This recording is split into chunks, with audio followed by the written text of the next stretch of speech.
Honeycomb Monster Mitts, Urkel for President campaign buttons, Sugar Smacks, Star Trek badges.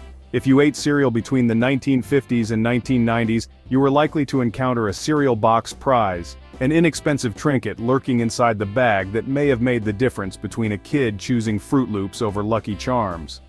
Browse the cereal aisle today though, and you won't find much in the way of in-box toy incentives. So, what happened? If you love nostalgic trips like this, make sure to subscribe to our channel and give this video a thumbs up. The origin of cereal box toys. Dry breakfast cereal has always been marketing driven.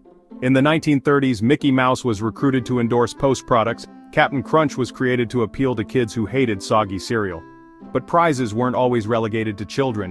In 1905, Quaker Oats awarded consumers free bowls of fine china in exchange for box tokens. Obviously, Quaker wasn't stuffing fragile dinnerware into boxes of oatmeal. You had to send away for the bowls. But before long, prizes were included in the package itself. In the 1930s, General Mills began enticing kids with paper airplanes and trading cards packed inside cereal boxes. In the 1940s, Army buttons could be dug out of Pep cereal.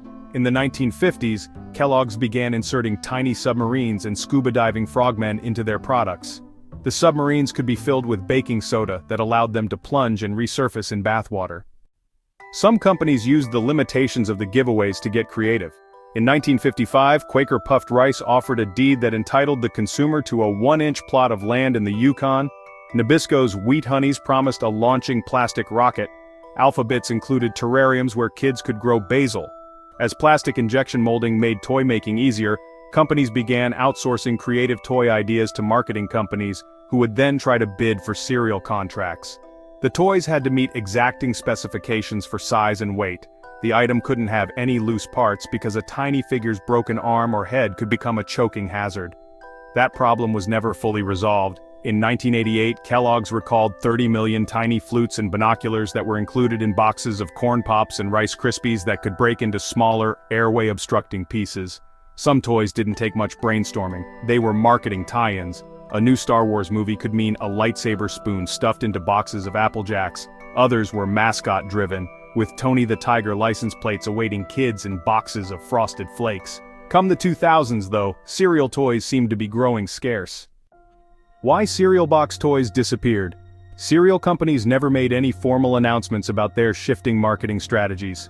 Still, it's easy enough to identify some contributing factors to the decline in cereal toys.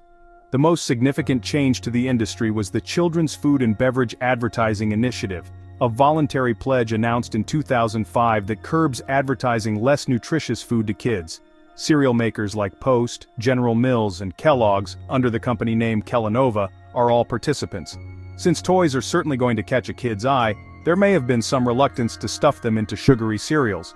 Instead, companies began including pedometers in boxes to encourage physical activity. A more health-conscious market wasn't the only issue. Environmental concerns were also in play, with companies recognizing that the mass production of plastic items likely to be discarded isn't exactly a public relations win. Cereal incentives still exist. Tiny toy mascots dubbed Bowl Buddies were included in Kellogg's boxes in 2021.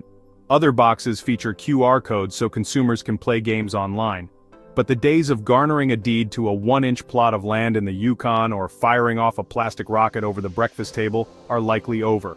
If you enjoyed this video, don't forget to subscribe, like, and share for more nostalgic content.